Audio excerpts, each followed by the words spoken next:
it's Mark in the minivan. Happy Monday. Support me on Patreon. Check out my website, talkingrock.net. There's a support tab there. You can support me in numerous different ways. Thank you. Anyways, Vinnie Vincent is back talking to Mitch LaFon. And, yeah, epic interview, 1 hour and 40 minutes.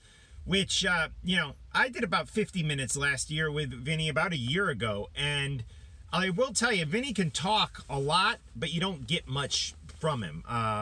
There's a lot of talking in circles. There's not a lot of meat in the interview, which is one of the reasons I think Mitch's interview is so long.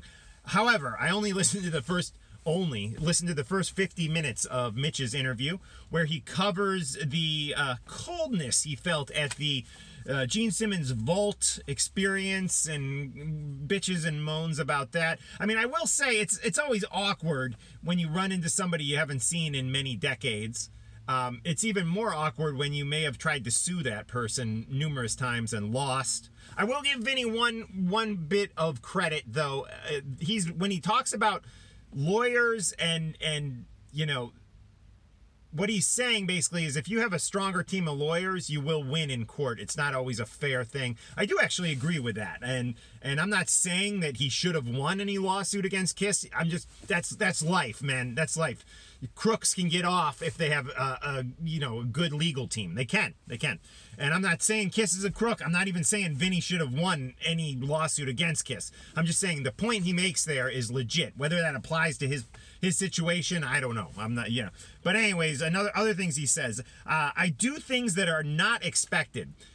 He hasn't done anything. The biggest thing he did that wasn't expected was he showed back up in the public eye in January 2018. Since then, he signed some autographs at some different places. So there's not him doing things that aren't expected. You have to do things for them to be not expected. He's really done nothing. So that was kind of a weird comment. At least lately, sure, back in the day, he did a lot of good shit.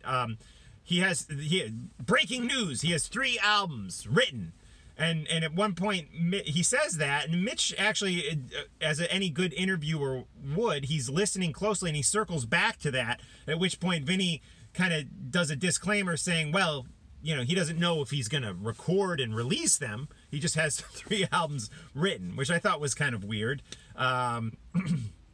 He hints at using the Vinnie Vincent Invasion name and logo, and I thought he said sign or something. I don't know if he's got like a big Vinnie Vincent Invasion sign in his basement that he's planning on using again. And I guess he was referring to this new material, the 3 albums of unwritten or unrecorded material, written material, unrecorded material. If he was thinking that would fit under the Vinnie Vincent Invasion brand, and that's why he mentioned it. I don't know. Who knows? And the greatest line in that first 50 minutes of the interview, again, I only listened to the first 50 minutes. I'm going to attempt to listen to the rest. I don't know if I'll make it through there, through the whole hour and 40 minutes. That's a lot. That's a lot of fiction to digest in in one podcast. But anyways, drummers can't give you that sexual intercourse feeling you get from a drum machine. Whoa! I mean, this is like, wow. Let's go.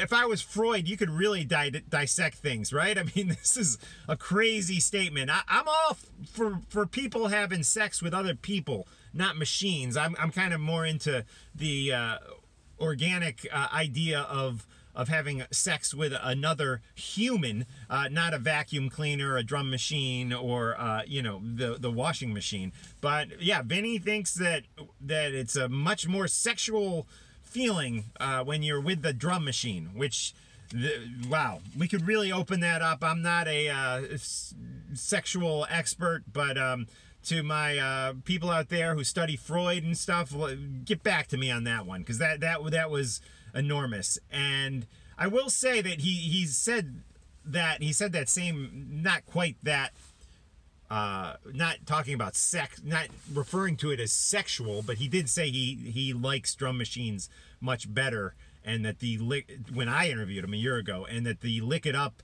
demos were much better with the drum machine, which I thought was a dig at Eric Carr. Again, he said that in my interview from last year, not Mitch's interview. But there you go. That's my review of the first 50 minutes of Mitch LaFon's interview with Vinnie Vincent. Yeah, Speedball Jam, man. No speeding at the Speedball Jam, though, I promise you.